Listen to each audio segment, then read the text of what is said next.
selanjutnya, apakah beban keterangan nilai keterangan antara saksi mahkota dengan saksi lainnya itu lebih kuat keterangan yang mana? Apakah itu memang nantinya berdasarkan pertimbangan dan keyakinan yang mulia, atau memang ada teori-teori terkait dengan bagaimana kita dapat menguji keterangan suatu saksi seperti itu? Semua saksi nilainya sama. Saksi mahkota itu kunci. The key to open the door. Itu maka itu penasihat hukum ya, JPU senang sekali kalau ada saksi mahkota karena bisa membuktikan kan seperti itu. Yang mulia nanti disajikan tuh yang mulia dengan gampangnya saja akan bilang, oh ini ada begitu. Tapi nilainya sama ya, sama nilainya, nggak ada kurang itu.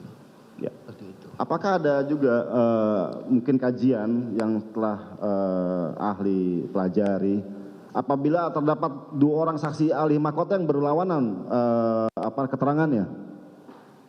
Apakah pernah ada kajian-kajian seperti itu dalam menilai? Maksudnya 2 saksi mahkota gimana? Ya, ada 2 orang saksi mahkota yang keterangannya itu berbeda satu dengan yang lainnya. Nah, apakah pernah ada kajian hukum terkait dengan bagaimana cara kita menentukan nilai kebenaran daripada saksi tersebut? Hakim punya tugas refinding, retupassing. Tidak boleh ada res vakum. Yang peristiwa itu tidak pernah ada kajian. Tidak pernah ada kajian soal itu. Hakim harus retupassing, menerapkan hukum. Refinding, menemukan hukum.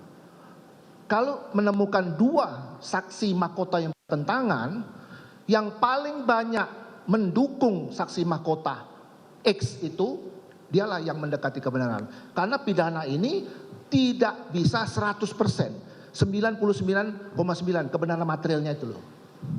Ya, jadi kalau ditanya kajiannya nggak ada tuh kajian soal itu. Tapi itu adalah kewenangan hakim yang menilai gitu loh. Maka itu hakim itu selalu menggali gitu loh. Jadi kalau hakim agak saya kira itu harus dilakukan gitu loh. Termasuk SP5. Bisa. Iya.